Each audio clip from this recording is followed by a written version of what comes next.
Hello everybody, today we're gonna see how to export the Fusion 360 project to DXF. First, before starting, please make sure you subscribe to the channel so you don't miss any new video. Let's start. First, open your project and go to Create Sketch. Select the plan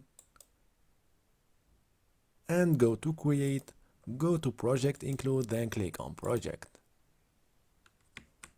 Select the plan you want to export into DXF, then click OK.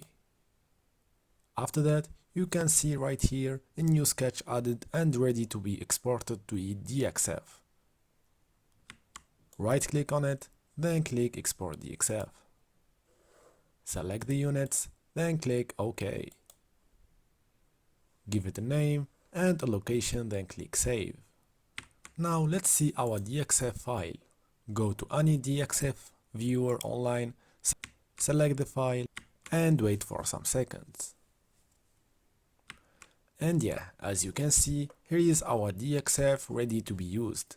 If you like this tutorial, please subscribe to the channel, like the video, and peace.